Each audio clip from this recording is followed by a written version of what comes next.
All right, welcome to the first week of the Urban Music Progressive Talk Show. I'm PhilHarmonic. I'm a keyboard player here in Detroit. I've been playing here since I was a little kid, but I play with a lot of different groups and a lot of different genres. And so we're going to get into all that kind of conversation today. My cohort is Alina Morr, also keyboard player in Detroit with the group Straight Ahead. So she's been playing, and we've been doing our thing since I've been knowing her since the early '90s. So she's got a great body of work doing both jazz and Latin music and like that. So we're going to get into who we are and what we are and like that as the discussion goes on. But say hi, Alina. Hi, everybody. How's everybody doing tonight? Thank you so much for tuning in and being a part of this. We know that Sheila Hale is a very revolutionary woman and doing a lot of beautiful things in the world of self-actualization and economics and self-empowerment. So we want to give her the credit for really being our tech person on this wonderful first night. And so we want to thank you, Sheila. You know, we love you. As Phil said, my name is Alina Morr. I'm actually a transplant, so I'm not from Detroit keyboard player, but pretty close to it because this has been my hometown for a long time. I am probably best known for my work with the group Straight Ahead, but I actually have quite a fair amount of experience playing blues with the real blues guys back in the day. And I also have a great love of Latin music that I acquired living in Dominican Republic and also on various trips to Cuba and living in a Puerto Rican neighborhood right here in Detroit. I also am very honored to play piano, gospel piano at a Sacred Heart of Jesus church in Detroit. So living in Detroit has given me the option to be around a lot of great musicians and to be around a lot of great opportunities to play music. And so as my segue into Philip Hale, who I really do consider to be a genius, I did meet him in the early '90s. We were both hanging out. I was living in the Wayne State University area, and Philip was a denizen of that and many other scenes. And at the time, if I recall, you had a group. You were part of a project called Life on Earth. Right, with Roberta Warren, the poet. With Roberta Warren, the poet, but it was a really interesting thing because Phil was doing his double keyboard thing and just creating these great atmospheres. I mean, it was music, but it was more than music. They were really atmospheres. So I was utterly intrigued when first time I heard him play, and it's been such an honor to be like keyboard buddies with him, you know, for all this time. So that's a little bit about me. So let me, I think that I'm going to segue on and see if Philip would like to say something in terms of introducing who he is and what he's about, because he has a very fascinating life story as well, very, very fascinating entry into this music. Oh, yeah, well, I've been playing in Detroit. Before we jump, the tech need to come in here. I want to let all of you know that you can join us in the conversation on Zoom. And let me see. That we can participate in. You can participate and you can see Alina. Right now, I'm, turning to, y'all see what I'm doing. But thank you for coming. And I want you to know that we are being perfectly imperfect. Okay. Perfect. And if you know, y'all, you techies out there that can show us better ways to do things, we welcome you. Absolutely. This is a community, the city of arts, and yeah. Tell them that you're PhilHarmonic too. I'm PhilHarmonic. Well, I don't do a whole lot of talking about myself.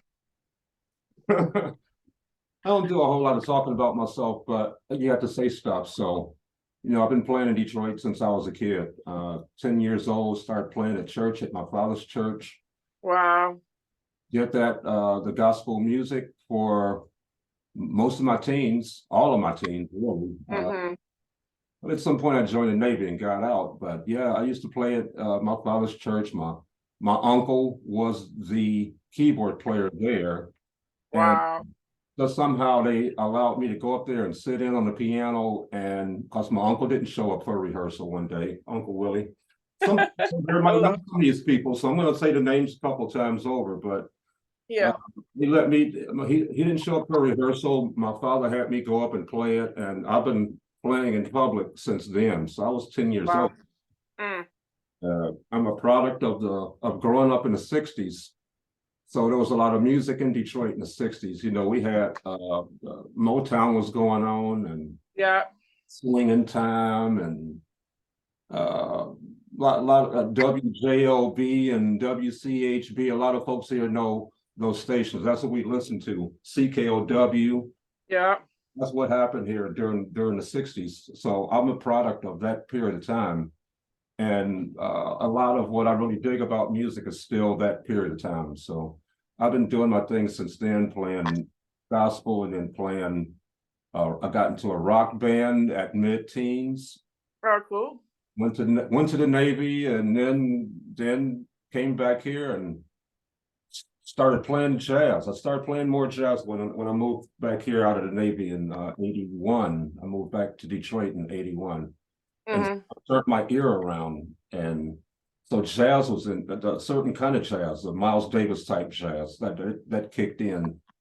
So that's really kind of what happened, is that I just kept going between different genres. I play gospel on a day, I play jazz on a day, I play R&B, funk, and that's what I still do to this day. Now I'm with another Davis band, and I do blues. Yeah. Great band. Always getting food on the blues. You do the blues thing too sometimes, don't you, Alina? You're a blueser sometimes, right, Alina? Well, actually, yeah. I mean, that was actually how I was able to make the switch to playing Black music. You know, someone from outside of the culture, just loved it. How I got interested in the blues was, you know, you speaking about back in the day. First of all, radio was a huge influence on all of us. That was when we learned so much from listening to the radio, because first of all, the DJs had a lot more leeway in what they could play. You know, they had the A bins and the B bins. You have to play so many of these an hour or whatever. But they also had there were always a certain amount of tunes per hour that they could play at their own discretion. So they used, and not only that, but they were live people. They were not robots, and they were actually talking to you about the music. So a lot of us learned a lot about music from these people who really were very much scholars. I mean, they might not have a degree from who in the hell, but you know, they really knew the music, you know, because they studied. You know, it wasn't a joke. And you can imagine the onslaught of all these releases coming in on a weekly and a monthly basis. So they took the time to go through and do the research and listen to all this music, and then introduce us to the best of us. So moving on, a lot of us got turned on to Motown and beyond, the Philly sound, all of that, you know, during that time. And then, you know, when the British invasion came, you know, they had already gotten really hip to the blues, and not so much the Beatles. They were kind of like their own thing. You know, for my money, the Stones was always like the much better band and much broader and all those things. But all the guys in that time, the Doors, all of those guys, all used American blues musicians as their opening act. So for me, you're just coming on the scene and, you know, just loving the music, you know, crashed down the doors. You really couldn't keep me away if some music was being played anywhere, you know, to see James Cotton for the first time, you know, or to see Muddy Waters, you know, and we saw this, you know, for years. That's our John Lee Hooker. We used to see John Lee Hooker like all the time, you know, and because they were very much included and very much respected by the rock cats. So that gave me a way to get in, you know, because I could relate to it, you know, it harmonically or rhythmically. It wasn't that it wasn't as tough for us like trying to drop down and start playing some bebop. I mean, you know, how is that going to happen? You know, but I really felt the blues. I really loved it, and I had there was a really golden time when a lot of white college kids were just really getting turned on to these real blues musicians that were here, that had come up from the South, and that were really part of it, that were really part of the communities that formed in Paradise Valley, 30s, 40s, and 50s. But by the time we met these guys, you had Bobo Jenkins, you had Eddie Burns, you had Little Junior Kennedy, you had Chicago Pete, you had Washboard Willie, Juanita McCrae, Little Junior Kennedy, just like tons of these guys, and they all had these younger bands. Mhm. And so that was how I got my foot in the door. And once I got my foot in the door, it was hard to get me out of there. So it was a very joyful and strenuous and challenging, way to start getting on the scene and playing some great music. So another great thing for me about coming up musically in Detroit. One tech mode. I need to check with, are you all able to see? I can see everybody and I can see myself. So I'm sorry if not you, I'm talking to the Facebook people. Yeah, you can. I'm on Zoom. I'm on Zoom. Oh, you're okay, Alina. I'm talking to Facebook people. Yeah, that's a separate.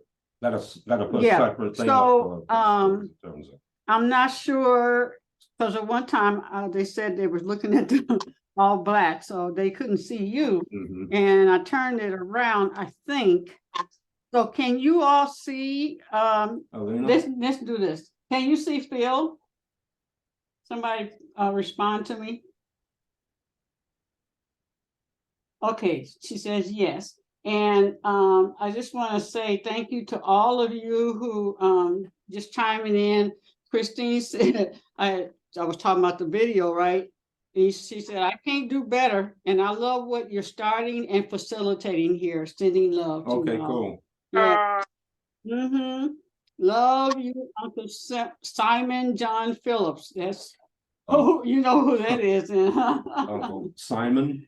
Okay, then that's when they told me they was looking at a blue computer screen. Looking good here, more than adequate. Appreciate the effort. Sending you best wishes on this endeavor. So they with you all. Yeah.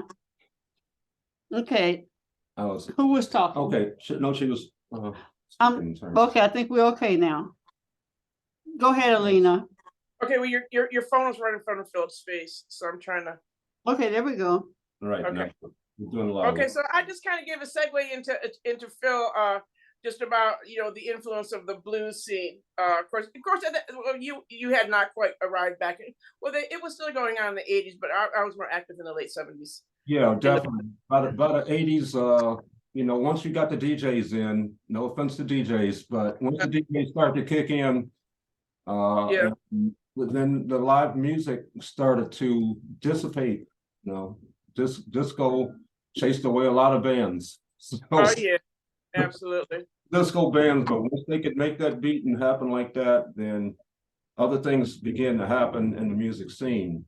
But one thing we did want to talk about, let's make a subject everybody could participate in and be in, was is the Detroit music genres versus everybody, because Detroit has had a history, man, like hardly any other place on this planet, of very diverse music genres, from jazz to gospel, rock, techno, jazz, blues. It's like we have so many of them, and great players that came out of here to play each of those different genres. So this has always been a playing scene in Detroit. I see some more faces in there. I think it's Mark Croft and hey, Mark. Abraham Baker. Did he? No, this is Abraham Baker. Hey, that's Lynn's son. Oh, hey. Who does keyboard work and I guess he's playing bass too, right? All right, double threat. Is your mic in? Is your mic? Can you hear me? Yeah, I can hear you. Yeah. So that's the thing, is all the different places that music in Detroit have come from. And I've got a thing over here. Oh, I'm looking at the screen here. Boom, boom, boom, boom, boom, boom. Not many cities can boast the amount of different genres that are here.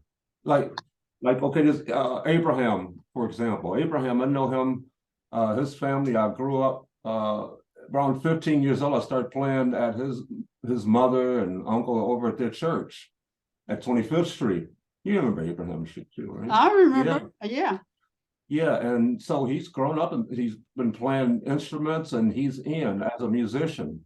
And that's something I always want to keep going. I go to jam sessions and things around town because it's important to keep the instrumental side of music going too. You know, not just listening and not just making your records inside your basement and all like that, but it's good to have people who can pick up an instrument and play in a zone. I like it. I'm going to continue to do it, and I'm always looking for people that are in that same mode, like yourself.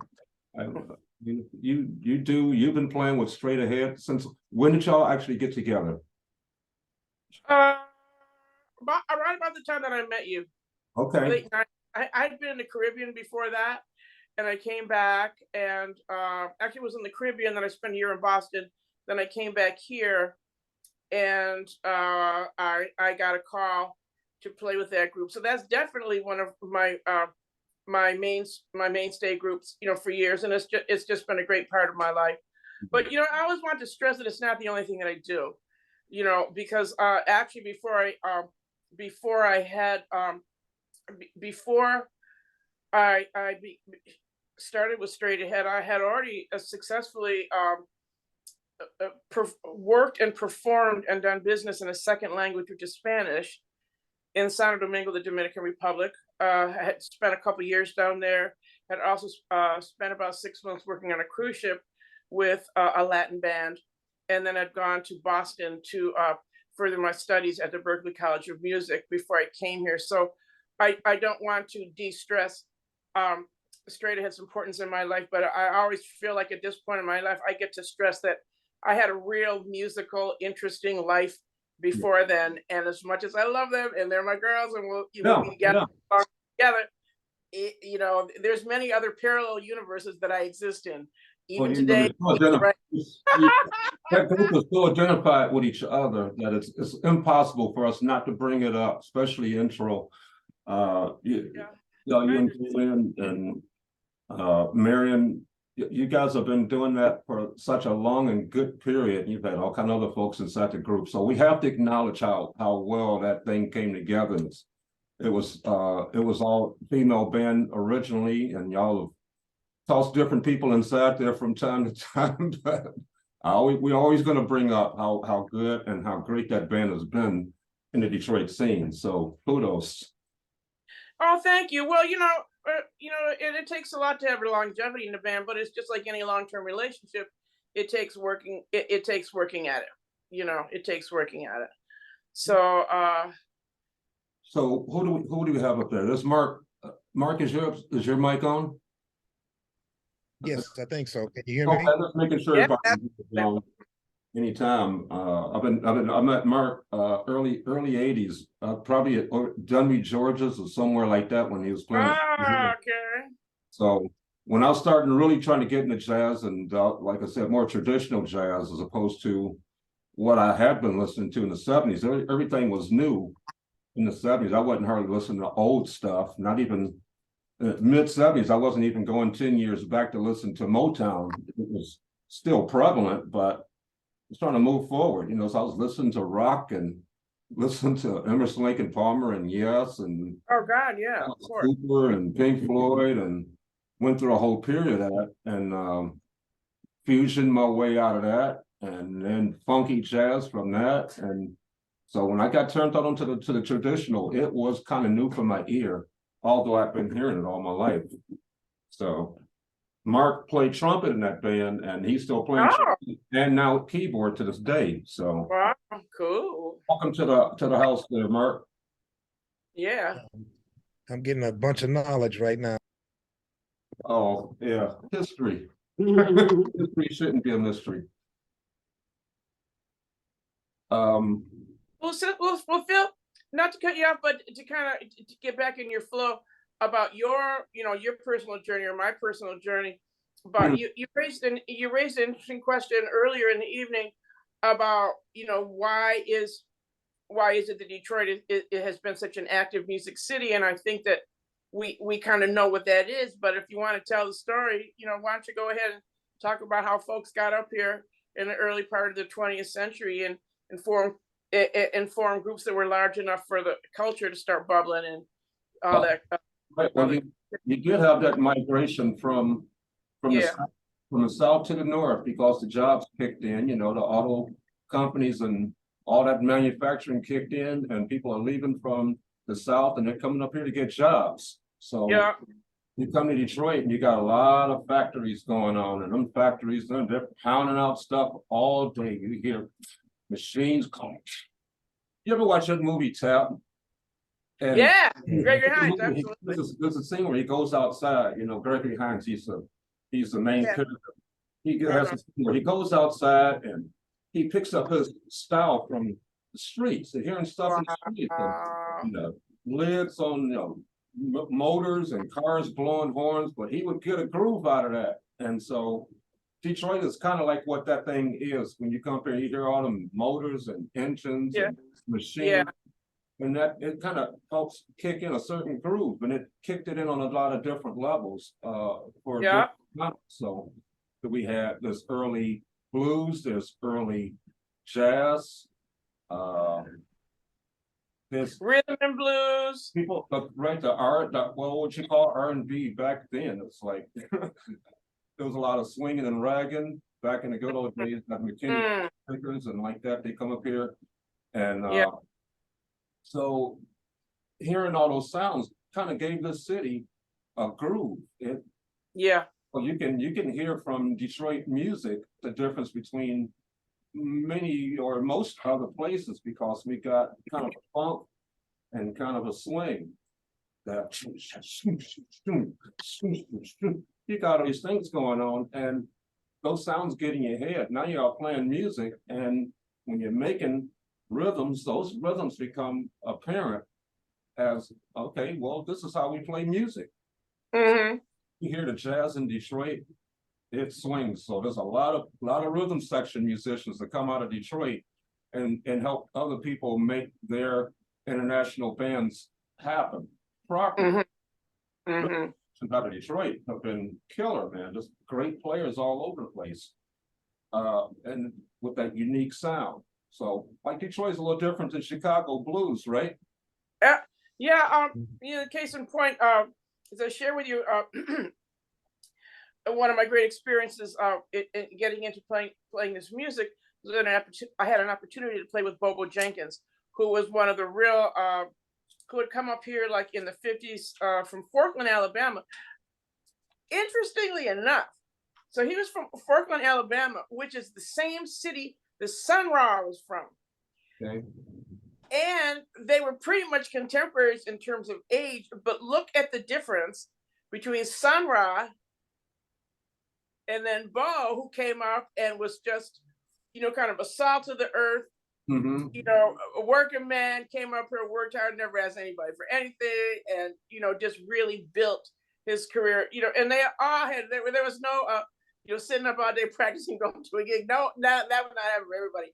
They were lucky they had a job, and then that allowed them to get, the other things they needed, first and foremost, adequate housing and shelter and food and things like that. But then to buy instruments, to have a car, to have some kind of, get the weight off your back quite a bit.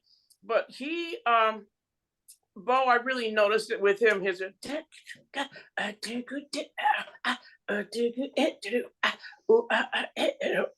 that was his. Whereas opposed to like if you were in Chicago, it's like Muddy Water. It's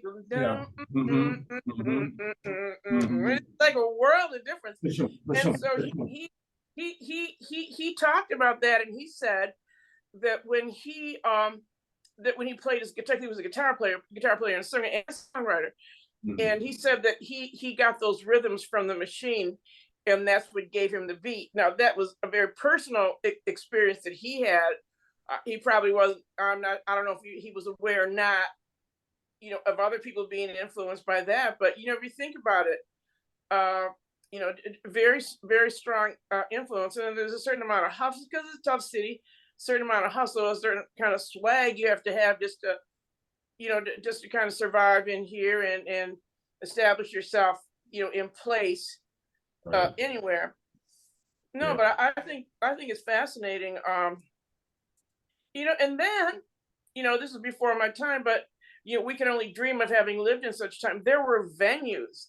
I mean, when you hear about people talking about like, Paradise Valley, Black Mountain back in the day, that there was just places like all over the place where people were playing music. You could walk down the street and walk from place to place. We had it for a short period of time in the cast quarters. We had Cow's Corner, which was a legendary spot, but only a few blocks away was the song shop lounge, or at least that was two places. It was in the neighborhood, but from what they talk about, there was clubs on any corner, and so guys could really make a living playing this music, or at least a substantial make some kind of decent income Right. doing it, or even more than that, they just got a chance to do what they love to do. So speaking of straight ahead, I love those women. They've been a part of my life for decades. And Marian Hayden, who I do really consider to be a genius, one of her real mantras is music is something that you do with other people. So if you had access to a place like that where you could just go in and it's just the atmosphere. It's just like what you all do every Sunday night at the Woodbridge. You just walk in. It feels so human. It feels so electric. It feels so nourishing. It feels so right. And there's no substitute for that kind of synergy of being around people that are doing music and it's an organic thing, because the musicians are getting the energy from the audience, and the audience is getting the energy from the musician, and it just becomes like this whole cosmic thing. Mhm. And for us, it's just like this precious thing that happens. What you all do. I know David Brandon's got a thing over in the locker room. Bill Meyer and him, God bless him, holding forth for decades over at Birth. But many places that used to be there are not there. And those are all continuations of things that preceded them. Bill's thing kind of really came from the Bomax thing. Okay. Thought about that. And when Rudy passed, and then it's like a torch, and that a lot of that same crew went right on over to Burt's to with Bill. Yeah. That's why I remember it anyway. That's what happened with me. I kind of went from the one to the other because I was always going to hang out with Rudy Robinson on Thursday nights over at Bomax. Talk to him about Rudy Robinson. Let folks know who that was. Oh, Rudy Robinson. Well, he's there was a group a long time ago called Rudy Robinson and Hungry Five. That's how I know that name, But yeah. Historically, for me, I ran into Rudy like just going because I'm the kind of guy that like to go to sessions and people playing and how to. So I just inadvertently, because that's what he was doing. I'd heard his name for so long, and finally I was able to go and meet him, hear him, hang out with him, and he taught me a lot, man. I tell you what, he was a definite mentor for me in time to go and hang out with him. But he could play everything. He played organ, all the keyboards. He was playing for Betty LaVette. He was playing for Martha Reeves. So but sometimes he couldn't do a gig, and sometimes I was able to do a gig that he wasn't going to do, or he'd call me and do it, that kind of thing. So he associated me, and I kept going. But he was one of the funniest guys I knew too, because you show up, he's going to get you. He's a show kind of guy. He's going to call you names and everything. So he was a lot of fun. He's greatly missed, man. I tell you what, somebody in the scene when he was not in the scene anymore, a lot of people who really counted on him to make the sound. It was like a void. Had to get Phil. Yeah, Mhm. definitely one of the best players in town. Everybody who knows Rudy, and a lot of folks on here might know him. Yeah, he was just great. He could play everything. Yeah, some great chords. I know that. Just great grooves. Just great feel, great everything. He wrote charts too. He wrote charts for a lot of like those musicians that he played with. I know. Now Yeah. we got Mark Crawford. Mark played with Teddy Harris, Oh, right? How long were you with Yeah, Teddy? I played with Teddy for about 13 years. Wow. I was with him for about 13 years. Kind of piggybacking on what you guys were talking about in terms of just the vibe and resources and things that were happening in the city. I'm a mid-century baby, and just in the summertime, back in the early 60s, during that time, at least the folks that lived in my neighborhood didn't have air conditioning and things like that. So at night, when it's a little cool, we'd all get in the car and just take a drive. And we drive down Linwood and Dexter and Davison and Hamilton and all of the Woodrow Wilson, 12th Street. I stayed right off of 12th Street back in the early 60s before the riots. Yeah. When 12th Street was the street that was happening. I know we hear about Black Bottom and Hastings Street, but when that, you guys were talking about how things transitioned from one place to another. Well, during that time, 12th Street was where all your businesses and things were. And I remember as a little kid, when we would drive down some of these streets, there would be music just coming out of all of the buildings and things there. Late at night, 11 o'clock at night, there'd be people walking up and down the street on these different streets because there were clubs and restaurants and things that were open. And you had at that time, like you said, Phil, people were working. The factories were kicking. So you had people on the midnight shift. You had people that were just up, and folks wanted entertainment. So as a little kid, we'd stop. Another thing about that, just a quickie, is that because so many people were working, they were able to open up businesses. They would maybe retire, open up get a building, open a club. So there was a lot of clubs. Go ahead. Yeah. And so as we would cruise by, some of the places, I'd look out the window, and some of the clubs you could see right through the door. Because a lot of times in the summer, they'd have the door open. And you'd see the musicians. Now I'm a little kid, and I'm looking at this like, wow, how do they know what to do? As a child's mind. And I said, I'm going to learn how to do that one day.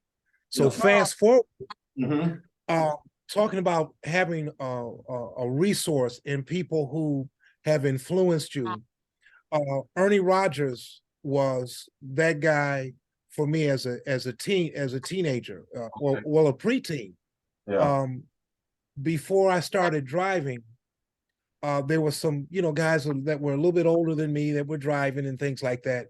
And they kept talking about the Rapper House.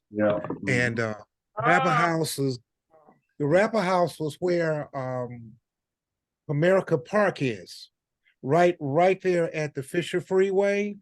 There were homes there on that side before all of this new stuff was built. And I think Oliver Neville's sometimes posts pictures about the Rapper House, and that was Ernie Rogers' old family house, and they converted it into an after-hours place. And they didn't serve any alcohol. They would have things like soup, gumbo, and other little things like that. Ernie Rogers was a school teacher who also worked with the Fisher Theater. He worked. I don't know if he did the circuses or not. I know Billy Horner did, and a few other the guys. But anyway, after their gigs, they'd stumble in there at 2 and 3 in the morning and play until the sun came up. I always wanted to go, but I was too young.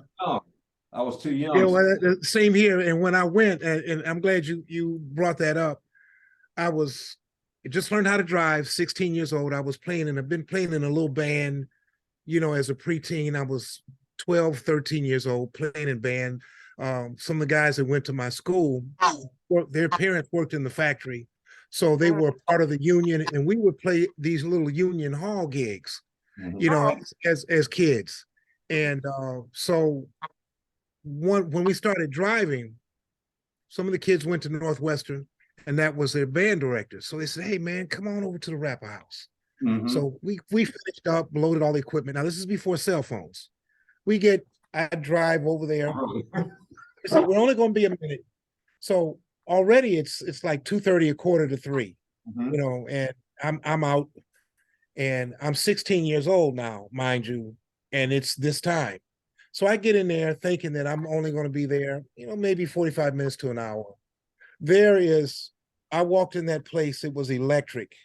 Mm. You know, you're talking about just that That vibe that the yeah. Detroit musicians have. Mhm. There, Ernie was on the stage, Charlie, Charlie Hill. Charles Hill, yeah. Um, Uh-huh. yeah, black beard, black Yeah, big, fro. yeah. Yeah, yeah, he was there. I forget, I don't remember who was playing bass or drums, but Mm. those guys were killing it. And the stage, if the stage is here, Mhm. you go through this little door to get onto the stage.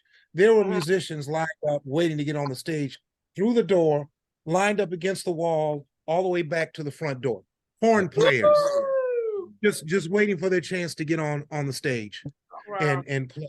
And I didn't get out of there until 6 in the morning. Wow. Yeah. Needless to say, I tried to sneak in the house and it didn't work. Wow. That's not. I got busted. Yeah, You know, that's a so really odd location. I was too young to be able to catch the bus to go over there and hang out all night. So couldn't do it. I was too young. yeah, I But got a chance. And I wanted to go. That's how I got exposed to that. Racy Biggs and Vincent Bowens. Yep. Yeah, Yep. those guys are a few years older than me. So, Mhm. you know, they're there cutting their teeth. You know, they're cutting their young teeth on all this music. I Right. remember sitting down after I got a chance to know Racy. He would let me copy songs out of his book. So I would, you know, I'd Uh, bring some manuscript paper and I'd write out some of the songs and things and practice on them for the next time I was able to come there. And then I started meeting like people like Ben Baber down at Bomax, Right. along with Robert Lowe. Mhm. And I think oh yeah. Brooks may have been playing drums there. That's when they had that, Yeah. you know, they would play in the furnace right Yeah. there. I know. Yeah, I know before Brooks used to Bomax play expanded. I know Brooks used to play with you guys over at Teddy Hare's thing with at At Dummy George. Dummies at Dummies. But I think Yeah. I really Now started. he played after Peanut. I think he played after because Peanut, I think, was the drummer. Oh, back then, Yeah, really? Peanut. Yeah, Okay. Peanut. Yeah, Peanut was a drummer because you know he plays drums and bass. Mm-hmm. So he was the drummer for that. And then I think him and Al um Sal's like McKenzie. Oh, I think they started going on the road with what, the Supremes? Or yeah. they with the Supremes, and then that opened up the door for Alex Brooks to come in Gotcha. and play the drums when they started going on the road. Now, And he worked with Arthur Reeves too, I think. oh, yeah, he did. Okay. Uh-huh. Yeah. I see. Okay, I'm gonna pull Abraham into the picture because Abraham Baker up there was his family, very, very musical people over there. So what would happen is that I ran into his uncle when I was in high school. He played bass. The Uncle Roy Williams Jr. His uncle plays bass. And we were playing, we were in high school. I said, wow, this guy, he was only 15. He was like a year younger than I was. And I said, man, this cat, man, he can play. And I'd already been playing in churches since I was 10, like I said. And I've been looking at choirs and things like that. My father, Everette-Hale, Reverend Everette-Hale, he had Celestial Tabernacle Church. Oh Well, wow. he used to like to invite groups and choirs to come over to our church. We had a lot of musicals during when I was growing up, pretty much all the way through my teens. And I get to see these choirs and Matty Moss Clark and the Lemon Oh, Singers man. and Irma Hendricks, and so I got to see a lot of folks. And then I started going when I ran into Roy, and he, oh yeah, I play at the church and la la la la. So what I do was I sneak out of my church at the end. I sneak out of there and steal the car and drive over to 25th Street Church where Abraham's family was, and I'd go over there, and his mother would let his grandmother, Roy's mother, she would play the piano. She'd let me sit down and take over for her, and it'd be me and Roy and Carlton Smith, we call Courtney. The three of us, we'd be the band, and we just, it was just fun being a teenager playing in a group. And man, I'm telling you, his uncle is really one of the best cats around, even still, even though you don't get to see him that much. But hey, welcome to the hit there, Abraham. How you doing? Yeah. Doing all right. Glad to be here. Sorry I'm in and out. I'm watching my son. That's That's He okay. all right. keeps getting up. So What's That's up cool. there, Junebug? Right. uh, So you're playing now, right? I am. I play keys at 180 Church. It's off of Grand River area, Schaefer, over Okay. there. Mhm. So I do that on Sundays, and then play bass or keys, jazz, gospel, Mm-hmm. R&B, top 40 pop stuff, whatever I get called for, basically. Cool. Abraham is like the next generation, you know. I think you started doing your playing in the 80s, right? I was born 88, so I didn't start playing. Hold it now. Oh yeah, you know, I'm sorry. My bad. Yeah, I'm not that old yet. you were born after I got out the Navy. So I got out at the end of 80, and then I'd already been playing at the church there for a while by the time you came around. So my bad. Yeah, you're a product of playing, geez, post 2000, man. This is after 9/11. Yeah. I Now was you around like 15. what is the scene like for you? When you go out, like what is it like?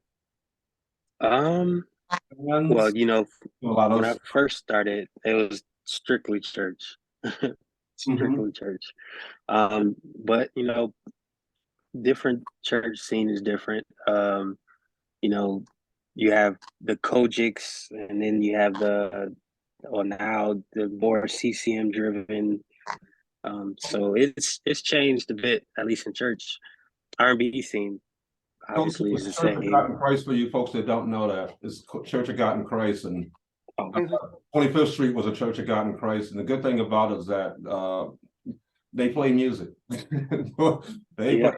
they're ready to get up and go. So I've always had such a good time doing that with you guys. Me and your mother, we started writing songs together. We wrote a whole concert, me, her, and Reggie Williams. Oh, wow. We wrote a whole concert 1 year. So that I still have that cassette somewhere. you do? Yeah. I still have that cassette. I found a deck with one of those songs, Wild Leave a Style Me, I think, perhaps. Mm-hmm. That one. Yeah.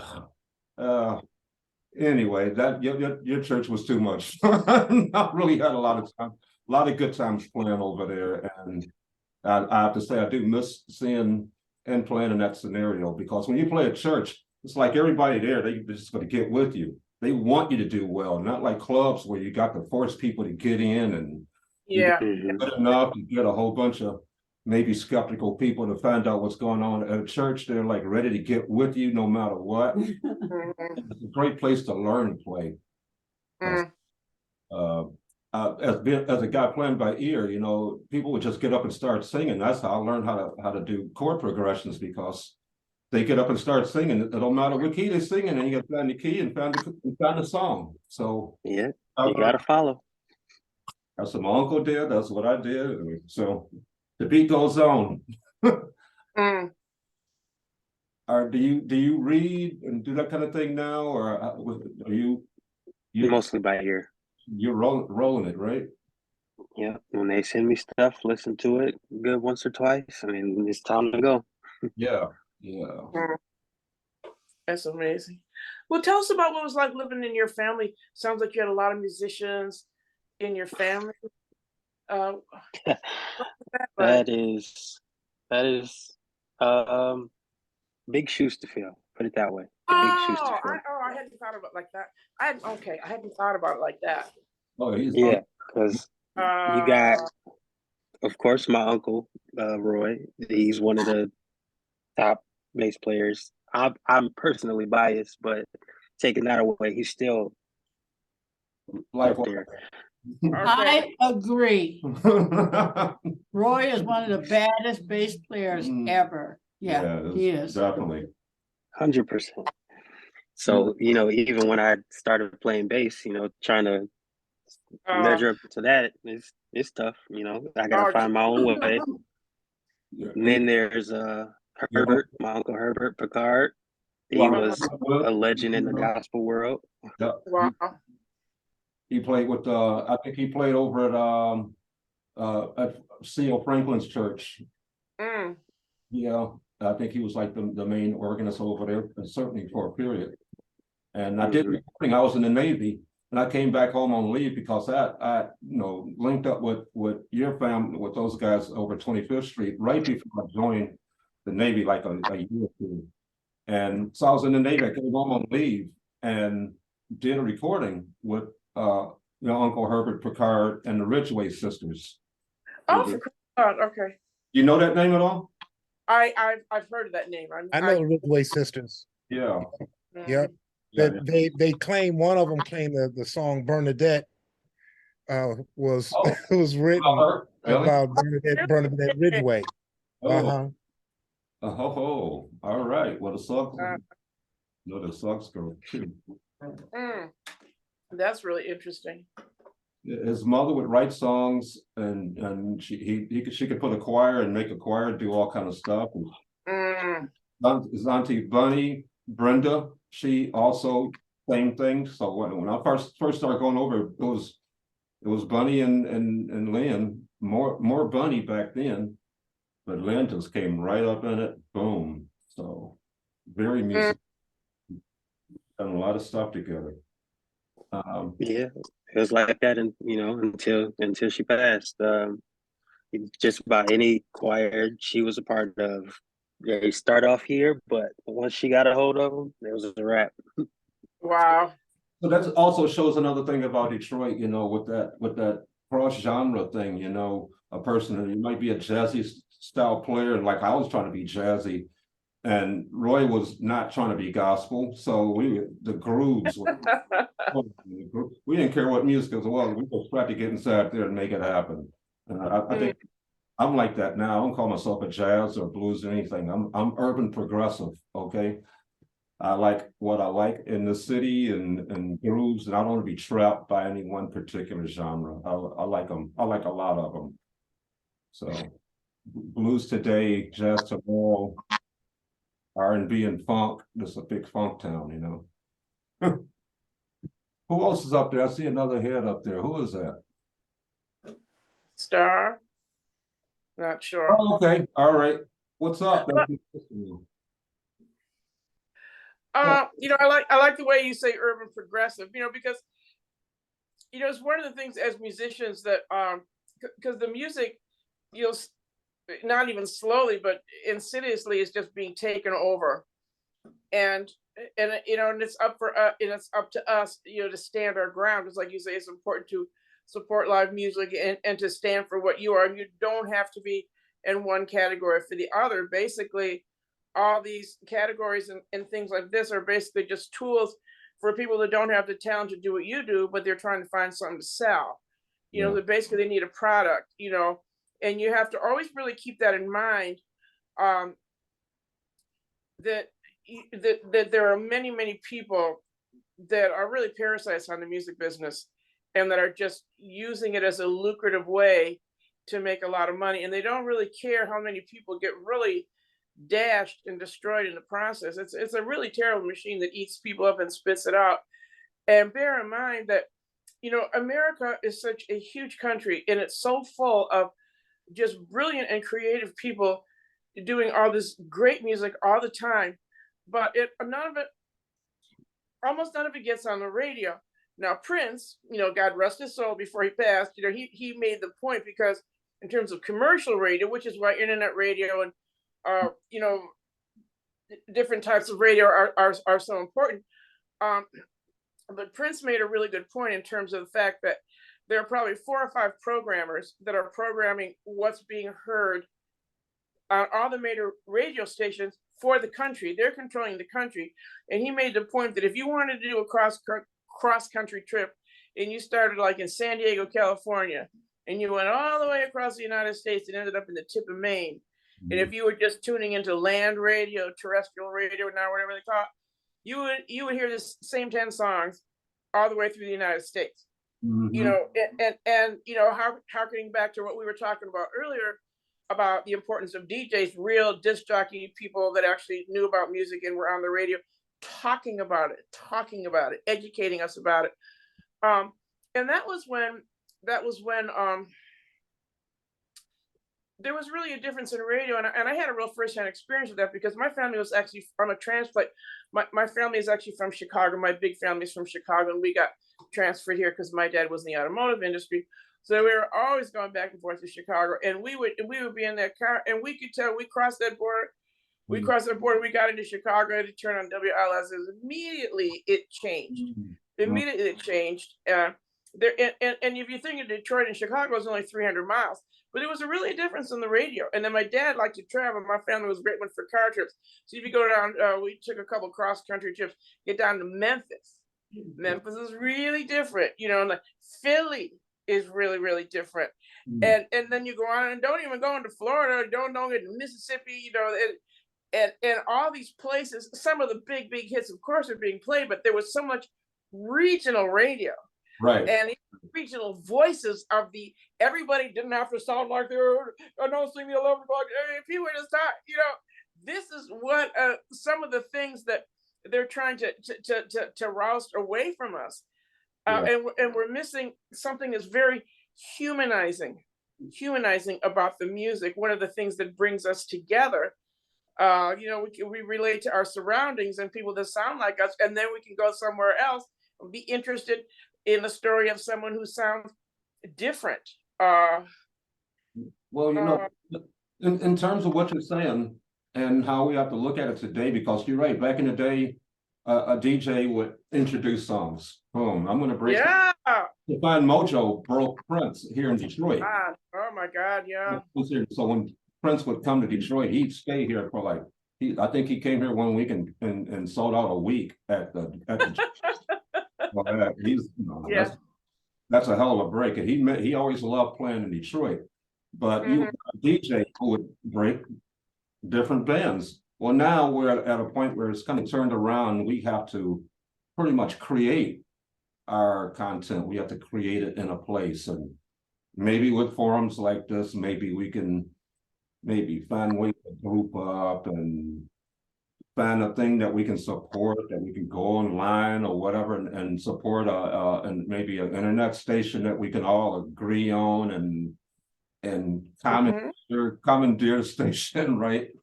Maybe we could do something like that and not just be so victimized every time around by what they play on commercial radio, because you got to be, they're playing music for people who are 13. And they're missing out a lot too, because they're missing out on that whole discovery of it. They're just getting whatever's forced in their ear. I feel somewhat cut off from that. It's somewhat alienating, because I really cannot stand to listen to mainstream radio. It's just so much. It doesn't homogenization and commercialism. Yeah, it doesn't sound like human music to me. It doesn't sound like human music, and it just. The content, and I'm not trying to sound one of these old people. They don't write songs like they used to. So I wish it sounded like that to me, And I think they're pushing sex down the throat, down the. They're just shoving a highly, a lot of sexual content at young people when they haven't had a chance to think about that and process that. They shouldn't have to be going through that when they're 11, 12 years old. There should be a time when it's romantic and a lot of other things, and besides, what everyone's expected to be all into, Yeah. with teenage. But it's not like there's not good new content. There's good new stuff. Okay, Every now and then you come across something, it's like, whoa, that's bad. But how are you going to continue to hear it? exactly, because it's not. You can get that again. And sometimes it's so hit and miss. So I always have to get with folks. Let's have a listening session where somebody can turn me on to something that I don't know right now. Something. Right. Oh, what was that? We have a listening session and find out what things sound like. I can't do it on here because of the copyright infringement problems that we have online here. Exactly. In real life, I'd love, and I love getting together and having listening sessions so somebody can turn me on to things and we share in our listening, Yeah, and that's a good way to do it in real time with real people, because what I was saying, I didn't mean to say that America isn't producing great music. It is, but it's just that you don't hear it on the radio. I mean, like Wynton Marsalis, no matter what you think of his politics, I don't care. He's one of the greatest living musicians this country has produced. When was the last time we turned on the radio and heard Wynton? Never. WRCJ, DET. Yeah, okay, occasionally during the hours when they play jazz. Right. Which is that night, but just in general. So that's why the internet radio stations and all that stuff that's literally off the ground is very important, because this is where we have to reach each other now. This is exactly where we have to reach each other. So who on that note, who are we listening to these days? I'm usually listening to some mouse kind of things, but I'm listening to my own stuff right now too, because I'm trying to put some music out. What kind of stuff? Hey, Abraham, what kind of stuff are you listening to? What do you like these days? Honestly, I mostly listen to older stuff. Yeah. Like 70s, 80s, 90s R&B, here or there, but mostly like 70s, 80s. Wow. That's what usually musicians end up going back that far, because that's what you're gonna get your best grooves from anyway, as it turns out. What do you listen 100%. What do you listen to these days, Mark? About the same thing, because what Abraham was talking about, for me, that's the kind of like the root of modern day music, because everything that we have now is still a spinoff from that era. So you go back to the root, you begin to get a lot of different things. For instance, like I used to listen, when you listen to some early James Brown and you're hearing Jabo Starks and the guys playing the drums. Well, when you go back and listen to what Lee Morgan was doing with that Boogie stuff, and Gene Edmonds and all guys, you can kind of follow the evolution into what they were, how this new music, how James Brown kind of got into that, and who those guys were listening to when they got with him. And then from there, Parliament Funkadelic. But before and in between all of that stuff, you have Sly Stone. Right. So, and all three of the groups I named, they sound nothing like anybody else. Right. They had, each one of these groups had their own distinct sound. Yeah. And then of course, you got Stevie, and then Earth, Wind and Fire, and folks like that. And then you get Steely Dan and all these other folks who hear things just with a different slant to it. Michael Franks, where they have that popish, jazzy slant. Gino Vanelli with the rocket kind of, So all of those things to me had I heard you earlier talking about what you listened to, Phil, coming up, and all that music just kind of caught me, and I still kind of go back and reference that music to help me create things today. Once the 70s happened, it never went away. Okay. In the 70s, you didn't have to listen to the 60s, but after the 70s happened, it never went away. I mean, the 60s was always there. Once it kicked in, it was always there. But I wasn't in the 70s listening to the music of the 50s. I wasn't, and it wasn't a common thing to do. The independence thing kind of went away with like I used to, as a kid, I would listen to WJZZ, and from there, I knew how to buy, and also WJLB. I knew how to buy my music. You know, I knew, oh, this is new, that's new. Now everything is so syndicated. You know, Yeah. like Alina was talking about, you can go from coast to coast. Yeah, Back in the day, and you can hear these regional changes. And now it's just like you can go from coast to coast and see McDonald's from California to Right. Maine and have the same That's menu right. and Yeah. everything. There's no individualized personality in Right. things Yeah. anymore. Right, because it used to be with different regions of the country, you're going to get more of this kind of thing over here. You're going to get more of this thing over here. Different areas have their own unique sound, and that's more. It's more scrubbed down to being one sound now, like what you're saying. And that's because you got that national playlist. Exactly. And if you think of young people, and if that's all that they're is all that they're being subjected to on a daily basis. I don't know if they have internet radio stations they listen to, because another thing is being really forced on them is the visual component. You know, everything is a video. Everything is on TikTok, and so I'm not sure if they have time to really. I don't know if there's any space in their head to just listen and process stuff. That just like so much stuff is just being jammed at them. I don't know. I shouldn't. I don't try to be young. I don't try to be young. That's not what I'm after. No. I want to continue to have stuff, and I'm an adult, so I'm not listening to children's music anyway. If I hear Right. something like, I don't care what it is, fine. But I'm not there to. Here's the next new thing. That's how I was when I was 15. Right. New band, who's new? That stuff, that's 3 years old, man. That's old. Yeah. Not no more. Well, me neither. And I wasn't, just to clarify, and I wasn't saying that. I'm just saying, how do young people develop the kind of perspective and taste and knowledgeability about the music that we had, because we had such fertile ground for it. Yeah. Because there are still regional sounds. I mean, if you go to New Orleans, there's still just cats really playing in the streets, playing in those low down bars.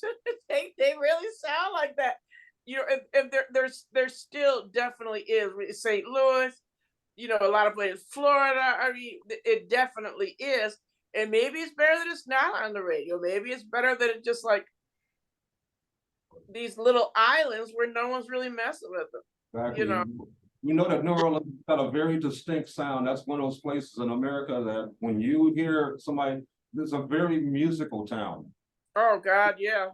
The people who play, they're very musical, and they can play, they can go. I really appreciate it. And I haven't been there yet.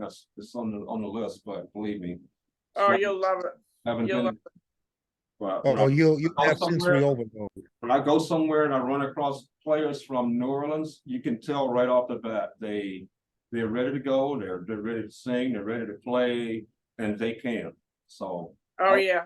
Like that, and It's the environment. It's the environment. There's an environment for them to do it, and it's a real music industry down there. Not like some big, I'm not talking about Paramount Pictures kind of industry, but just like day to day, people are out and about. There's tourists. There's people in the community. People want to hear music. There's place for him to play. Like we fantasize about what it would have been like to be alive during the era of the 30s, 40s, and 50s, and 60s in Paradise Valley. What it would have been like to live in a real scene of nightclubs. That's still really, well, actually, I don't know, because I haven't been down to New Orleans since Katrina. But in the time that I was in New Orleans, prior to Katrina, it was very much like that. It's just music everywhere. I could say this too, and everybody can attest to this. Once a band learned how to play What's Going On, it never went out of style. Every year, that song has been out every year since it came out. So you go to a gig any year, and What's Going On, somebody's going to play it somewhere. That's what I'm saying. Never going to, right? So classic song. That has to do with a group that it's not going to die. The 70s got a lot of that. So a lot of Stevie Wonder, a lot of Marvin Gaye, a lot of Earth, Wind, Fire. Those groups, when you hear them, you know that they're musical groups. They're gonna bring it as a band, play like a band. So if you're gonna play some music, you got to listen to people who play, and that's where I get fed from. I'm fed by listening to players. Where, how did, speaking of Earth, Wind, and Fire, I mean, how did they do that? How on earth did they hear that and do that? I mean, it just busted out just so far advanced. It was like something dropped down from heaven or something. I mean, it's just, That's how did they do right that? around 1970, really. Well, I think they kicked up right around 1970 in that zone. And prior to that, I think Maurice White was a drummer with Ramsey Lewis. Oh, for crying out loud. Okay. yeah, yes, he was. Well, Oh. it's interesting you say that, Alina, because you guys are on this part of the screen from me when I'm looking at the two of you. I've always known you guys to be in groups where if you do any you first off, you guys do your own interpretation of your music. Absolutely. You put your signature, both of you put your signature on your music, any ensemble, any group, your own with someone else. You guys always bring that personalized element to the group. And that's exactly what Earth, Wind, and Fire wanted to do. Okay. Maurice White grew up in church down in Memphis. Oh, Memphis. Migrated to Chicago, got with Okay. Ramsey Lewis. And Absolutely. Ramsey was That was his time. Ramsey was the cutting edge guy of his time, doing the in crowd, doing all the popular songs and things like that. So by the time Maurice White hooked up with all the groups, because Shaka Khan came out of Chicago as well. Okay. So these okay. guys wanted to do their own thing. Yeah. And they did it like nobody else. They came in, It's amazing. they brought all that rhythm and flavor to it. So Yeah. And just the whole, that's a, the sound was look at the end of the, you look at the end of the 60s. vocals. Oh my God. The end of the 60s where you got like Santana and things like that, it kicked up, and that energy. And Earth, Wind, and Fire, they just brought it from a soul and jazz and Latin. They brought all that. Everything. So they were, Well, shucks, you got another straight ahead. It's like The Fun House. It's like Tower of Power. It ended up being like a 2.0 of James Brown. Well, Earth, Wind, and Fire. I never thought of it like that. That's That's good. That's They're good. popular. They're popular. David Garibaldi and Rocco, the bass player, they made that happen, man. That was beautiful. Wow. Those groups coming out right then, that's just the way things were turning right then, because James Brown was out, Sly and the Family Stone was out. Yeah. So there's a lot of bands that are creating and putting something in your ear every year. So we didn't have time to keep going back and listening to stuff that came out in 1961. You got plenty of time to do that now, but you couldn't do it then because there was too many things were coming up and boiling. Well, there was just so much, and then to start talking about harmonics. I mean, with the advent of just the expanding the harmonies and the chords, but then with the synthetic pianos and early synthesizers coming into play, you just had an idea. When I talk about volume, I don't mean loud. I mean wide, big. You have an opportunity.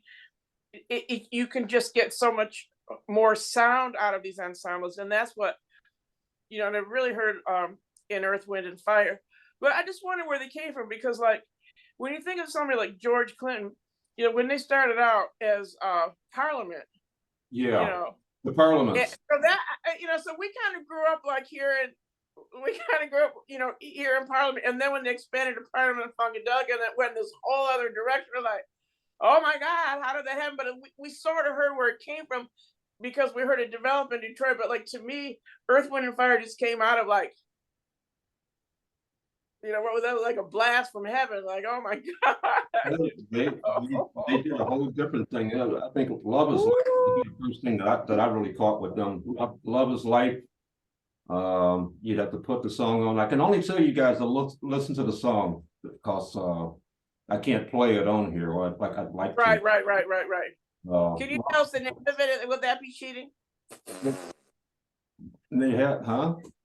Can you tell us the name of the song, even if you don't play Yeah, it? Love Is Life. Love Okay. Love Is Life. Love Is Life. Okay. All right. Seeing a flower, something like that. I can't say. No, that's fine. I'm just making a few notes here. I can look it up. But Yeah.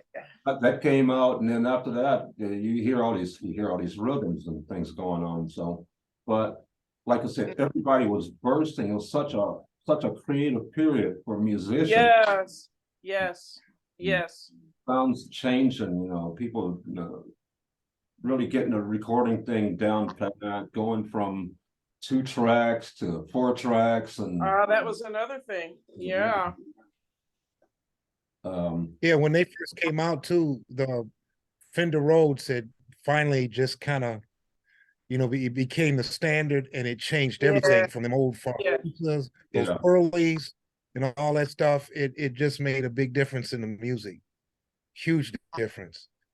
Absolutely. And they stayed relevant even when like the DX7 came out. They were using that too, and made a huge difference in the music. Yeah. We all were getting DX7. So they were asking. I was reading an interview in Downbeat one time. I know it wasn't Barry Harris. It might have been Herbie Hancock, but it was someone who they were talking about that, and it was during the time when a lot of cats were really switching, or you're coming to terms with, you not saying getting up off of the acoustic piano, but switching from it or transitioning or using. Or I think it was Herbie Hancock, because they talked to him, because he was such a fine pianist. He was a fine touch, fine chord, fine everything. And so when they asked him about how did he feel about taking this kind of pure your instrumental approach with the acoustic piano, and then going on, and of course, with him and Joe Zawinul and Miles, it just opened up to these whole other universes of sound.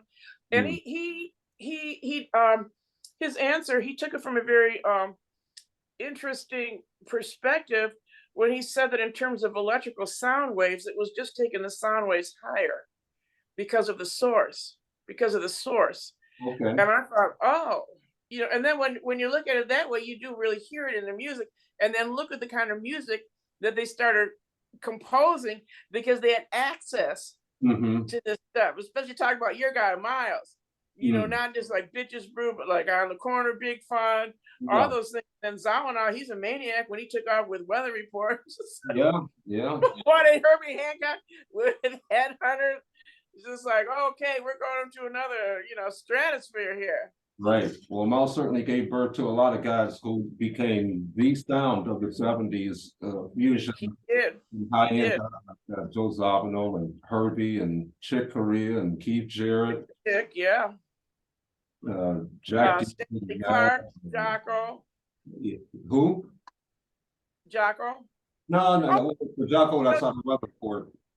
Okay, that's right. Sure enough. Miles, that's right. So the main bass players with Miles during that period were who? Well, coming out of Ron Carter, who was with the 60s band. Then Dave Holland. Dave Holland was, I think he came over from, he might be British. He might have came over. But he was, I'm talking about in the electric bands. Those guys were not playing in the electric bands. Well, no, he's on Bitches Brew. Really? Dave Holland is on Bitches Brew? There's two bass players. There's Dave Holland and another guy that's playing electric bass, and I can't think of his name. But that name I can't even remember the name, the other guy. But that's all right. It'll come to you. He's doing the main. Now, Alphonse Mouzon played with a Weather Report, right? He did. Did he play with Miles? He has played with Miles, but not on anything that I can point a finger at. Okay.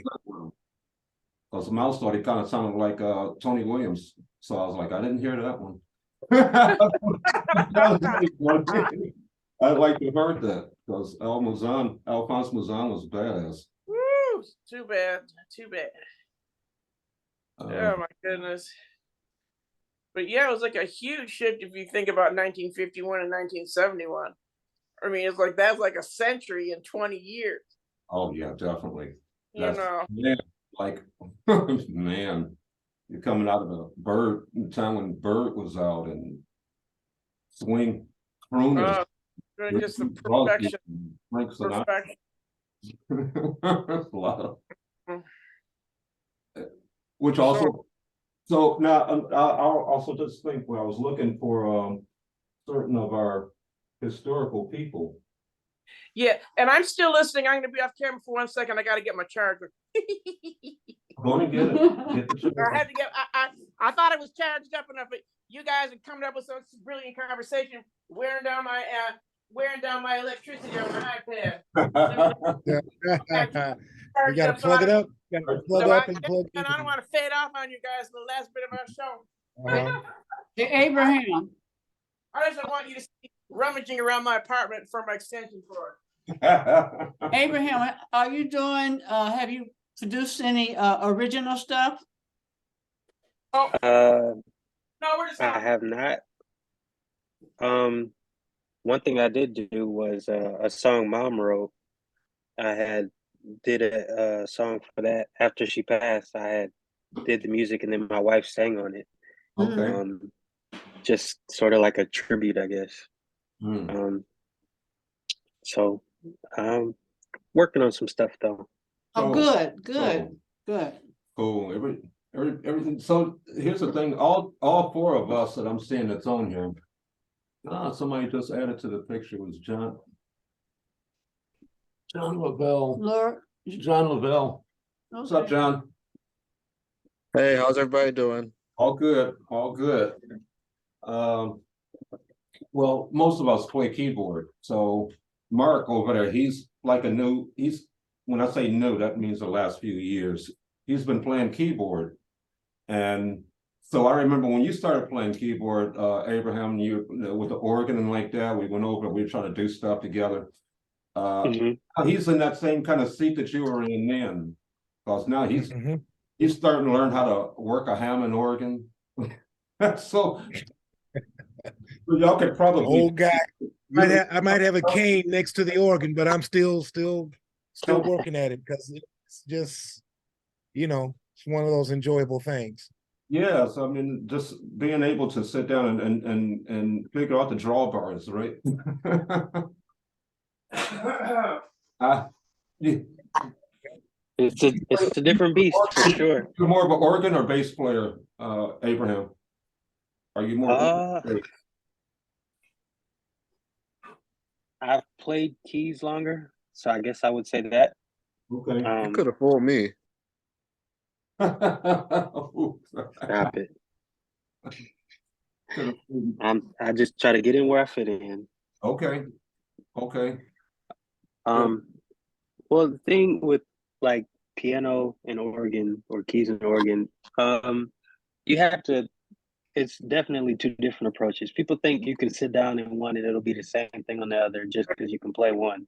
Definitely not that. Yeah. No. Like the mentality. I never saw Herbie play organ. How about that? Like Hammond organ. Never saw Herbie. That doesn't mean he may not be able to, but sure he's got a room. I'm sure he's got a room in his house that's got a Hammond organ. He probably go inside and start crying. But he doesn't play it in public because it's a style thing, all that Jimmy Smith and there's a style thing there for playing organ. It's natural to me because I've been doing it since I bet you Stevie Wonder plays organ. I bet he goes in the room and cries too, because I haven't heard him play that organ. These guys are at the NAMM show. They're at the NAMM show every year, right? Every year. What's the new thing? No Hammond organ. Right. It's almost amazing to me. But I get it. In piano style, I don't really want to play organ. When I'm in a really organ style, then piano feels kind of foreign. So kind of depends on when you're doing what, right? Who you play. So are the young guys Um, get together with Abraham? You got a group of guys that y'all get together and play? honestly, I honestly don't do too much unless I'm called for something. I, Okay. I haven't really gone out to any sheds or anything like that, jam sessions. Um, Mostly because, after mom passed, I just took a step back for a while. I only played because I had to. Okay. Um, I'm slowly getting back into it though. Um, so like whenever somebody has something, even if I'm not playing, I try to go and support just to, listen. I'll hear something maybe I don't do or something like that. Yeah, I know. I go around. I have to see people play. I have to play. I have to do both. This is nothing goes right if I'm not doing that. And Hmm. I'm fortunate enough that once again I can go and listen to folks play blues and I can join in. I can listen to folks play jazz and to some extent I can join in. Mhm. I know what stuff will work out for me and what kind of things I can be in the middle of, but I still want to hear it and I want to experience live music. So Hmm. thank God there's enough of it around town, even still. Nowhere near like it used to be back in the like 80s and 70s where it seemed like there was a club every corner. But Right. and they were complaining then that things were not quite like it used to be even then. So I don't know what it was like back in the 50s. But it's always good that you can go out somewhere and hear and be able to participate. And that's really kind of what this forum is about, just getting in and talking. Mhm. What kind of Yep. so, Yeah, I'm yeah. waiting on John to give me some lessons. What's that? I said I'm waiting on John to give me some lessons. Oh no, you're not. You got it. John, what do you play? I play bass. Okay. So y'all get together. Phenomenal, Y'all, phenomenal bass player. y'all get together and play? Mm. Oh no, we live kind of far, but we know. I've seen him play a couple times. He's seen me play. We're both. You know, I look up to Abe. He's definitely a guy to look up to in terms of bass Stop playing it. with that bass mods. Okay. Are you strictly gospel or how do you do it? Um, I do a lot of gospel. I actually play full time in a top 40 band as well. So, What just band trying is to that? Derek Rafferty, Derek Rafferty, DRB, Dan Rafferty band. Okay, I've heard that name. Yeah. It seems like everybody's heard that name in a positive or negative connotation. It depends on the person. Like that, just a recognition of the name. What music is that? Is that R&B? No, it's top 40 like pop music. So, wedding band stuff. Oh, Mhm. okay. So you have to play. What's that song? What's that? Maroon 5. You got to play that wedding song. You got to play that song. Yeah, pretty much anything that you could think of that's top that plays at weddings, we do it. What's that song where we're gonna hit 5 weddings in one day? The video. Who Maroon 5? But what's the name of that song? I'm not sure. I bet you know it if you heard it.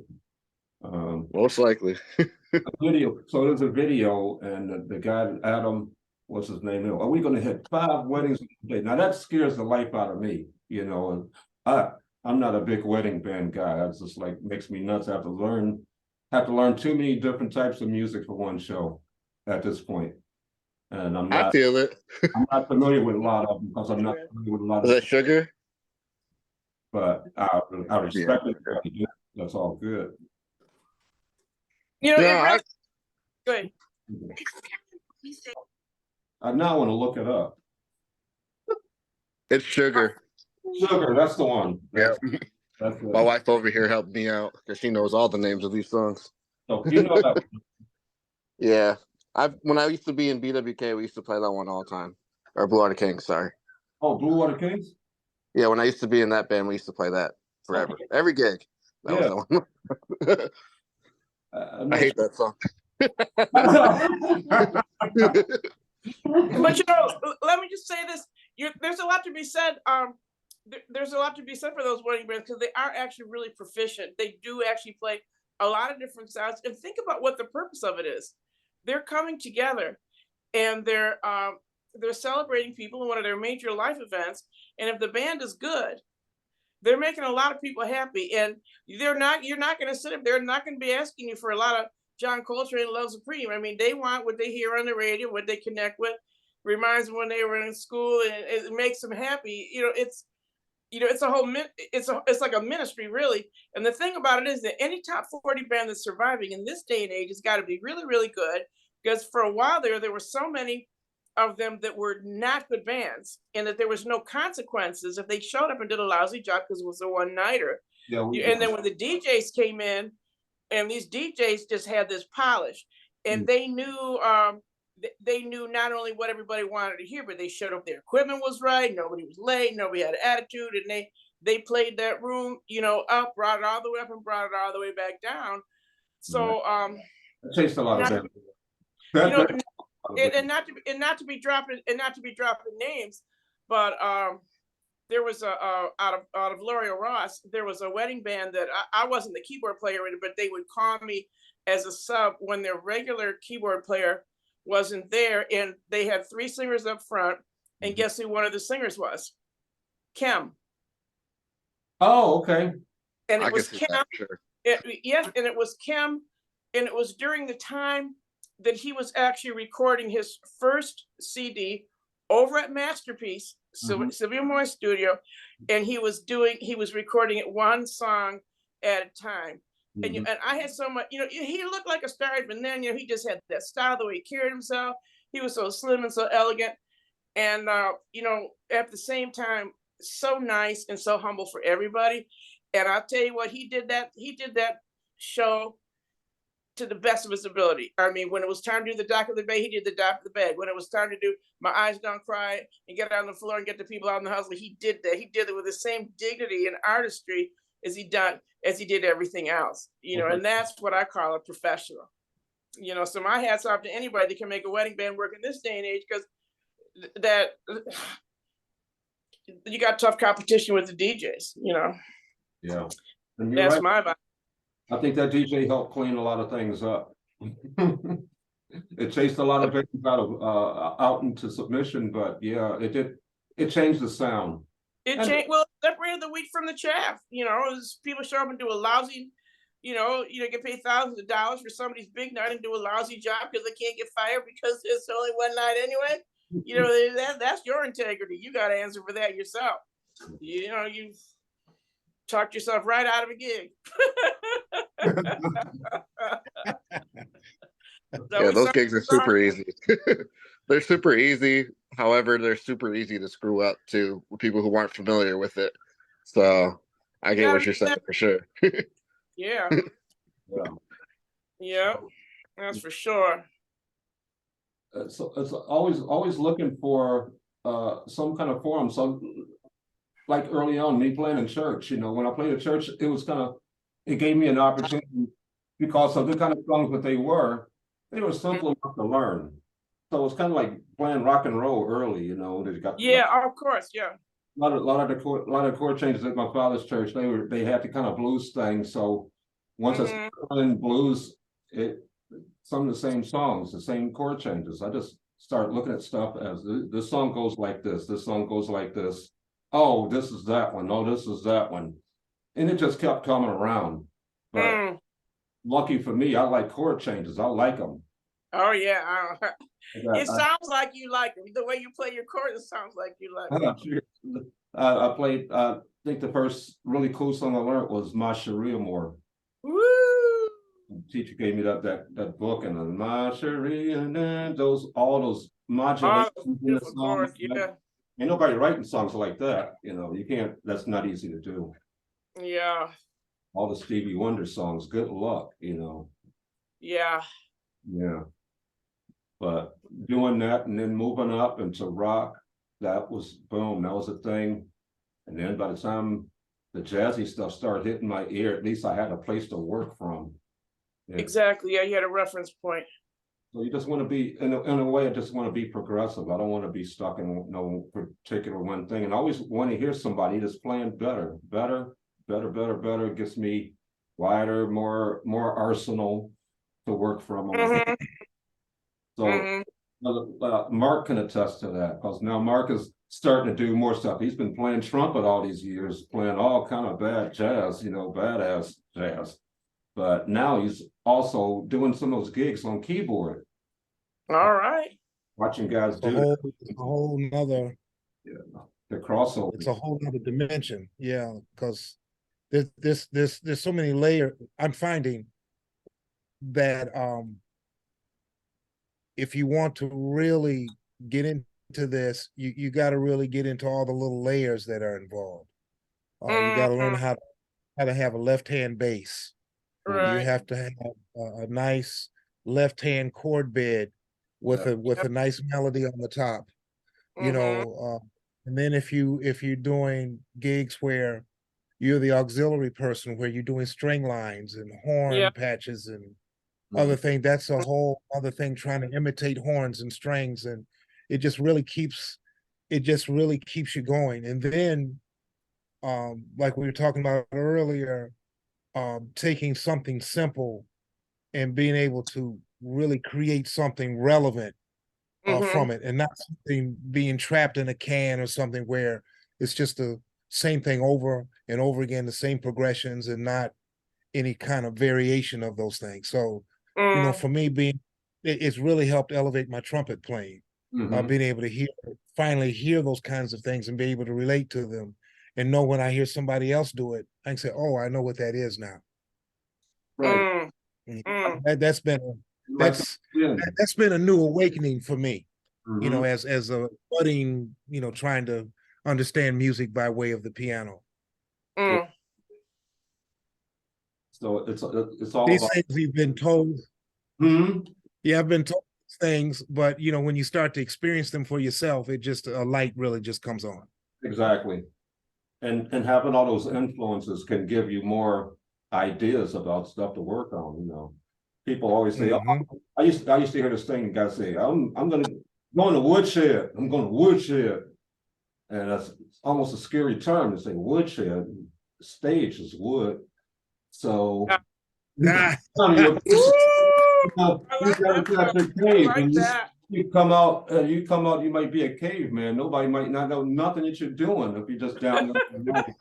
So I I like getting out there in the middle of folks and hearing it, and at least knowing why I'm going inside the room to work on something. Yeah. Yeah, it, hmm. no different than everybody else here, I'm sure. Well, I think it's a fine balance, because you gotta put the prep time in, and there's no doubt about it. You gotta sit down and work out, and work out on some stuff. But you're right. There's the Yeah, synergy of doing it with other people. Yeah, yeah. You have to really do both. You have Yeah, to really do both. But I think that you're right. I heard Herbie Hancock give but he was being very opaque. He wasn't giving away any secrets, but and he. what do you think? What do you think? Anyway, I want to get the whole thing, but anyway, he was, those people were asking, there was also people from Wayne State and stuff, asking him all these questions about how to do it. And he says, well, no, I just did it. It was but the one thing he said was, don't practice for any more than 2 hours a day. And I thought that was very, very, actually, I thought it was very deceptive, because it sounded like, it sounded like he was telling the average person could accomplish their mastery that he's achieved on 2 hours a day of practicing. All right. That's a flat out lie. It's not good. But what he meant, but you had to get what he meant, Mhm. was only practice, you know, 2 hours a day, but you got to be playing, and you got to be playing with other people, and you got to be listening, and you got to be, mixing with other people, and that's what he meant. But he wasn't giving that much up. Yeah. Okay. He wasn't giving that much up. It's just like 1 minute he's from Chicago and he's in the post office, working for the post office, and then he didn't practice more than 2 hours a day, and then he's playing with Miles Davis. Well, no, No of way. course not. Yeah. Because then everybody in the work in the post office can play with Miles Davis. Shit, So there's got to be a little bit more to it, but it's just like anything else. It's a balance. You have to achieve a balance. Mhm. You know. Yeah. So, yeah, that's But Phil, one of the things that always interests me about you is that and I consider you to be not only a great player, but really a great listener. You've got just playlists upon playlists of stuff that you use. Can you talk about that a little bit? You shared it with me. I don't think it's a big secret that you've got stuff that you use just to help you get in the zone for a gig, or put you in a certain place. I think that's really brilliant because you really do have to do a lot of listening. yeah, well, I've with the stuff inside your phone and be able to walk around and have all that in one place, I've definitely made use of it, and Yeah. taken a lot of time. I've sat down for hours to get and pull songs together, stuff that I used to listen to, stuff that I listen to now. And so on a particular day, I might go from one type of playlist that's got the soul and R&B. Now, Yeah. what kind of gig am I going to be playing on? Maybe that's what I want to do. I want to get my ear into a place where I can come from what I listen to. And so I listen to it, just let it sink in and kind of meditate with it, Mm-hmm. Mm-hmm. The gig won't overwhelm you, but I tend to want to listen to stuff that's like better playing than the best playing that I can put up with in my ear, the best playing I can hear. That way, when I go and play a gig, I'm not trapped by the constraints of genre that's not as complicated, right? So Oh. even to play blues, I still might listen to Miles because Mm. I want to have facility in Mm-hmm. playing. So depends on the day. I might need to listen to something that's really on the edge. So I like to listen to Plug Nickel Milestones, for example. Oh wow. Plug Nickel live band Mm-hmm. with Herbie and Wayne Shorter and Ron Carter and and Miles. Tony. Mm-hmm. And so I listen to that because it's live and it's very dynamic. So and listen, Okay. like getting slapped in the face a couple times, and then you go, walk to the gig, you're awake and you can hear what people are doing. Well, for me, I can hear it. But Mm-hmm. my playlist, I got one for funk, I got one for dimensional stuff that's more new age type thing, I got a thing Sure. more world music. Mm-hmm. I like the world. I like the album beat with King Sunny idea and like that. Oh wow. I like that stuff. Mm-hmm. Planet Drum by Mickey Hart. Woo, yeah. Those things, when I hear it, they juice me up. And now I've got more places to come from. I'm not trapped by just one sound. I'm not listening to one sound all day. Mm. I can't do it. No, I can't either. Nothing wrong with it. If that's what gives you energy, do whatever gives you energy. But yeah, my energy comes from listening to a lot of different things and looking for ways to not be trapped in any of them. So Mm-hmm. Mm-hmm. not just to change the sound of that music, but really to be able to edify what it is better with more facility, I guess. That's more. I just want to have more facility for playing blues. I want to have more facility for playing jazz, funk, blues, whatever. I just so what I listen to these days is like what everybody else is talking about. I've been listening to a lot of the same stuff for decades now. And I want to hear newer stuff. I want to hear what's going on right now. Yes. Somebody turned me on to Corey Henry about 7 or 8 years ago. Corey Henry, the keyboard. He's a jazz, funk, gospel, badass player. Wow. Here, these guys, John and Abraham, I know they know who that. Corey Yeah, Henry. he's something else. Corey Henry is a Yeah. So I like hearing people. And he's a church boy. Yeah, to the max. He grew up in it and been playing like a demon. No pun intended. Playing his ass off since he was a little kid. So great facility. Yeah, there's definitely a video of him online playing like when he's like 8 or something, and it's like Yeah. How in the world? Okay. You know all this stuff and you're 8 years old. You on organ? Yeah. Yeah.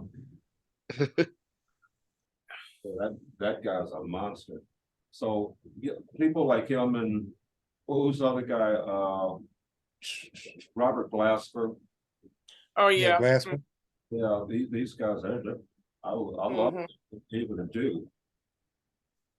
Um, I like to listen to swing and I like to listen to funk. So that's that's where my heart starts going. I want to hear something funky. I want to hear something swinging. you know, and speaking in the context of this, I'll add an artist name to the mix. I don't know if you're heard or wherever not. His name is Jared Lawson. Jared Lawson, he's like a singer-songwriter cat. He sounds beautiful. He's a younger cat. It's some really visionary, beautiful, jazzy, you know, very, very beautiful, very, very beautiful. Jared Lawson. New music. Uh, like I say, it's, you know, the guy's like in his 20s, so it's contemporary sounding jazz with a lot of soul and Al Jarreau influence in it, that kind of thing. Very, very beautiful and very, very meaningful words. Very real meaningful words. And another resource, because I know that we're just really tired of radio. I listen to a lot of, you know, I have the Simple Radio app on my phone, and I listen to music. I listen to music in Puerto Rico, Cuba. I just go all over the place. I was listening to BBC and different things, but I found an actually live radio station that I'm finding is really good, and it comes out of Clark University in Atlanta. As you might want to jot these call numbers down, it's WCLK for W Mhm. Clark, WCLK. So it is super easy. Or you could even just Google Clark University radio and it'll hook you up. But it's the closest thing that I have found on the internet to it's like a 2.0 version of what we have with WJZZ. Because it's actual real disc jockeys that are actually talking to you. And it's a public funded station. So it's not a lot of commercials, but there'll be like a few like public service announcements and stuff going on in Atlanta, whatever. But it is a really, it's a really good station to hear just what is actually being played in the airwaves right now. And like, You said even that's listening, out where? it's coming out of Atlanta, Clark University in Atlanta. Okay. Mhm. And it like I say, the first thing that's nice about it is that there's actual real disc jockeys that are actually taking shifts playing this music, and then they're playing and it reminds me of WJCC because they'll play some of the classic stuff and things from different eras, but then they have an emphasis too on playing the younger stuff, and you hear how the younger musicians are coming up, even if they play, you know, classic songs. The way that they harmonize things is really different. They use a lot of minors, or we would use dominants or open things like that. It's a real different sensibility, and you know, and it's a real pleasure to just be able to, you know, just turn on a radio station and someone is dishing that out instead of always having to go in some kind of a huge search trying to find stuff and then just getting really irritated, you know, because these robots they're just controlling everything, whether you're on Pandora Radio, Sirius, Amazon Music. It's a robot that it just keeps cycling this stuff off, and to have like a real person who's actually presenting this stuff is like a, you know, it's how pitiful life is now. It's like a revelation to say, oh my God, a real radio station by a real person, you know. Exactly. So I would check the two people I would suggest is Jared Lawson and to listen to WCLK. You know, you might get a show you're not really digging the music, but don't. You know, sometimes it might get a little bit smooth, but they'll play some of everybody. So I wouldn't let one time through discourage me from keeping it in rotation in my listening life. Is he a DJ on that station? No, Jared Lawson is a young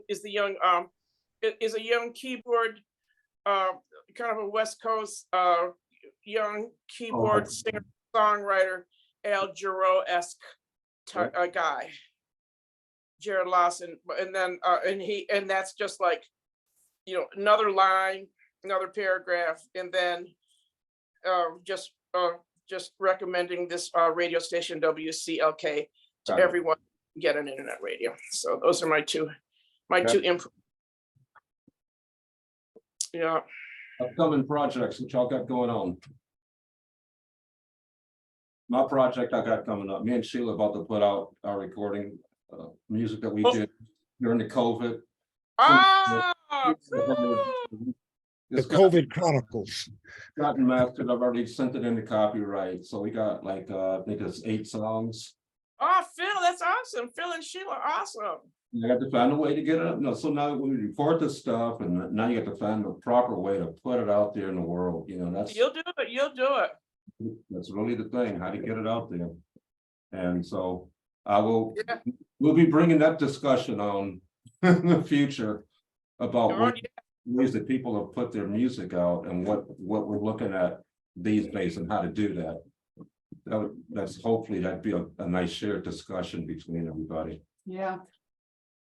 Yeah, I mean, I would do anything I could to support that. I've heard a couple of the cuts you all have played them for me when I've caught you at different times, and I know both of you, so I know how amazing it is, and it deserves to be out there being heard. And really look at it. I mean, the walls are down. You don't have to go through the crap you would go through when you've been with a label. I've been with a label. I know that it's not a picnic, man. And it's like YouTube and TikTok and all these other things, SoundCloud, Bandcamp, all this kind of stuff.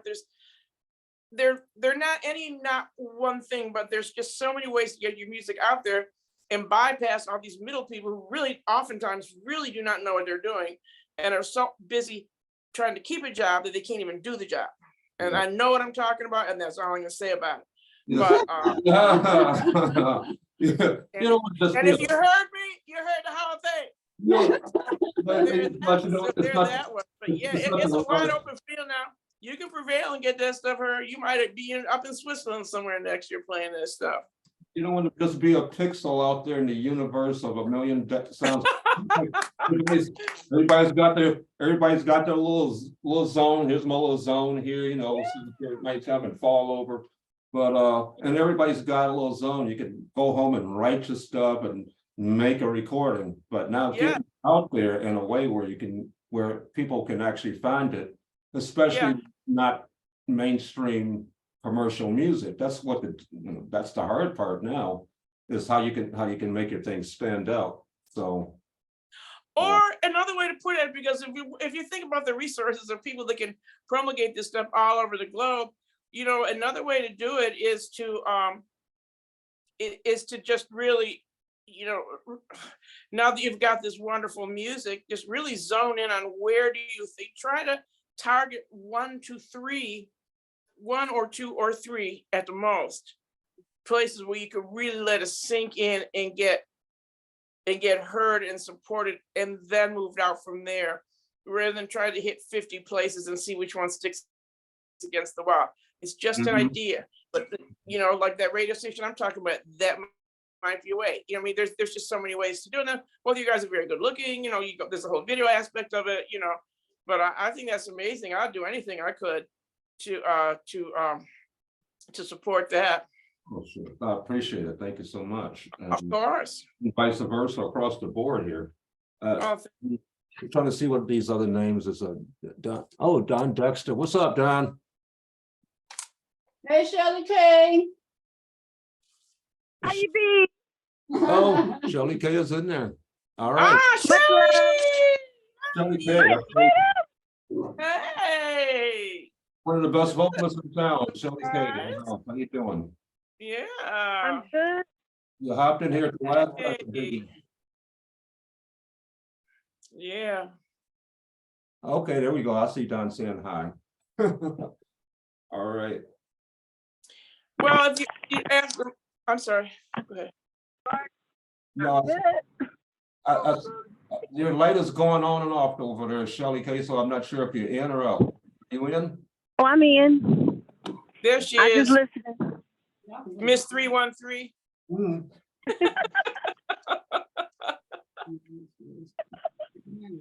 Well, my new project that I've been working on for about a year and a half now, I have a new Latin project, and it's called Urban Tropical. And this is a reflection of my life. You know, some of the most beautiful and dreamlike years of my life were living in Santo Domingo, the Dominican Republic, and the time I spent in Cuba and in Mexico City. Very, very, very important parts of my muse of who I am. And so I mix that with the idea of what I hear living in the city, which is very much a funk city. I'll give you a perfect example. I live in Southwest Detroit, and at one time I was living in a huge loft.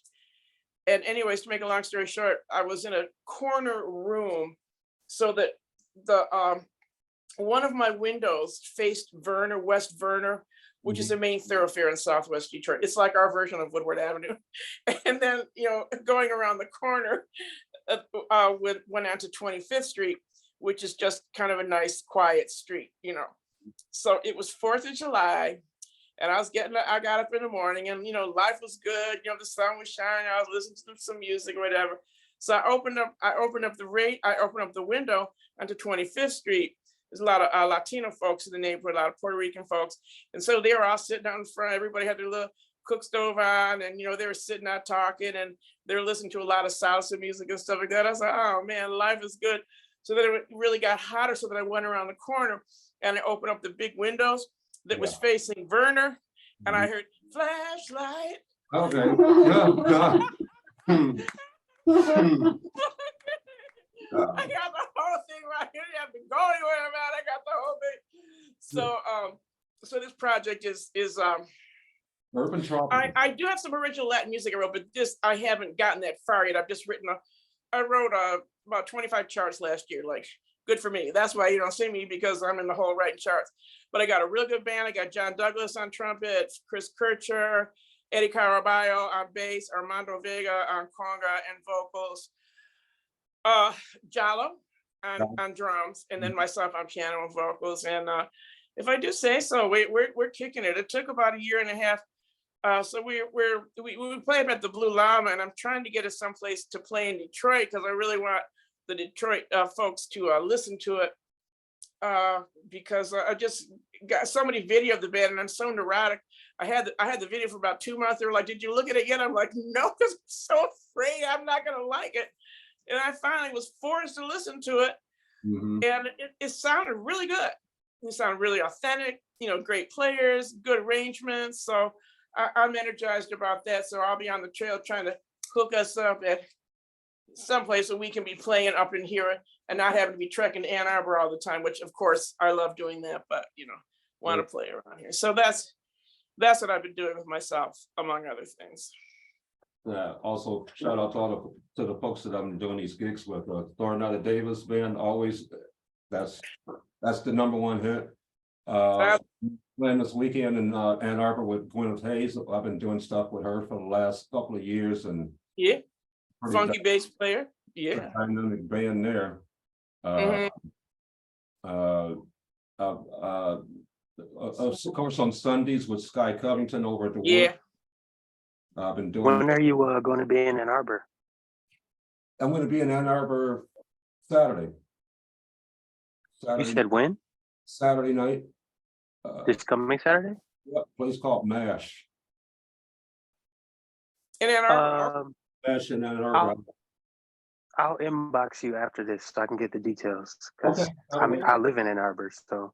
Okay, cool. Right. Yeah. Okay, cool. I'll get that to you.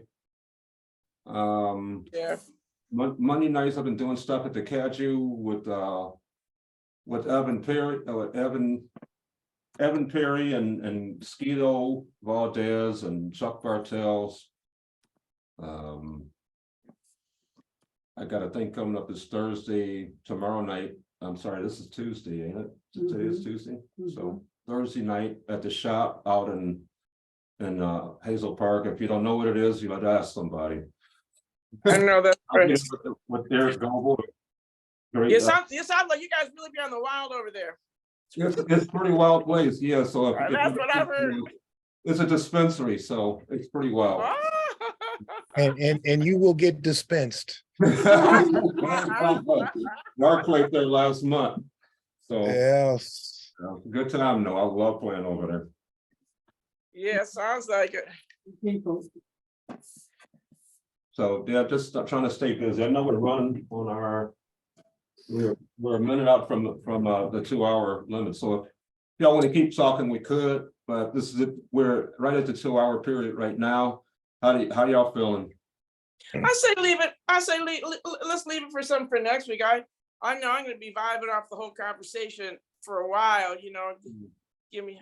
I want a little time to process it, as they say. Sure. And I want to have some like upcoming discussions and stuff that have to do with how we can all get together and help support each other's music or find common places where we can find things like that. So I love it. Let's do it. Thank everybody for coming. Alina. Yeah, thank you. Thank everybody. It was great seeing and hearing everybody. Thank you, Phil. Thank you, Sheila, for hooking it all up. You rock. Mark, Abraham, John. Yeah, Mark, great seeing you. Good to be on this forum. All right. And everybody out there in the Facebook family, thanks for coming, and we will try this again. We'll Okay. Right. Take care. The announcement is coming. Y'all take care. Peace out.